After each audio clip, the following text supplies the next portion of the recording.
सद्गुरुदेव निष्दिन आठों यम कपाट बंद करके गुहा के अंदर रहते थे।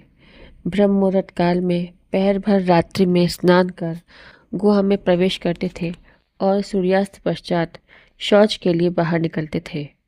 गुहा के समीप व शौच के समय बाहर निकलने पर उनके समीप आने के लिए सब लोगों को मना कर दिया गया था। इसलिए कोई व्यक्ति दर्शन निमित्त ऐसे समय में उनके पास नहीं जाता था।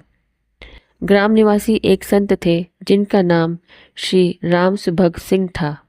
वह समय पर दूध, हलवा व कोई फल आहार गुहा के झरोखे पर रख देते थे।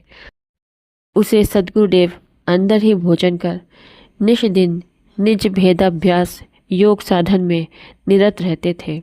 उस समय सद्गुरुदेव के दर्शन के लिए सुदूर स्थानों से विद्वान सज्जन आकर भी दर्शन से वंचित रहते थे। उस काल भगवान सद्गुरु महर्षि सदाफल देव जी को भीतरी बहुत विघ्न हुई, जिसे साधन भेद प्राप्ति वाले महात्मा ही जान सकते हैं।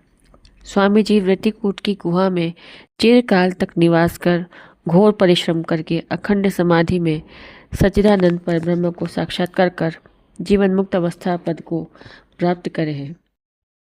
सद्गुरुदेव जी बाहर शौच आदि को निकलते थे, तब भी उनकी अंतरी वृत्ति अपने गुरु मंडल में ही रहती थी। एक श्वासा भी साधन के अतिरिक्त बाहर नहीं जाती थी।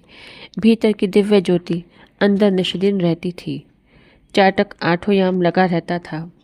चाटक आठों याम का शशि चकोर की रीति, भृंगी स्वर भी का रंगे, अहिमणि जैसी प्रीति, पपिहा ते कहीं ना तजे, शलभ दीप तन नाश, ऐसी प्रीति जो संत की, दर्शन छठवा मास।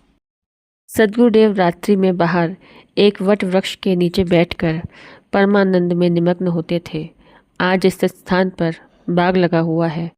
जो सेवक संत जी थे, यह कहते थे, मैं भोजन बनाकर झरोके पर रख आता था, फिर अपने गृहस्थी कार्य को करके जब दूसरे समय आता था, तब भी भोजन ऐसे ही रखा हुआ पाता था।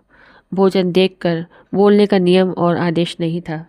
इस प्रकार सद्गुरुदेव अपनी अखंड समाधि में कई दिनों तक स्थित रहते थे। उन्हें भोजन या देह की सुधि बिल्कुल नहीं रहती थी। स्वामी जी कभी कभी सप्ताह या इससे अधिक भी 12 दिन 15 दिन तक एक आसन से समाधिस्थ हो परमानंद में निमग्न रहते थे। इस प्रकार स्वामी जी ने घोर तपस्या की, अविरल ज्योति जगाकर अपने लक्ष्य को पूर्ण कर समाधि अवस्था की प्राप्ति की है। बोलिए सद्गुरुदेव भगवान की जय।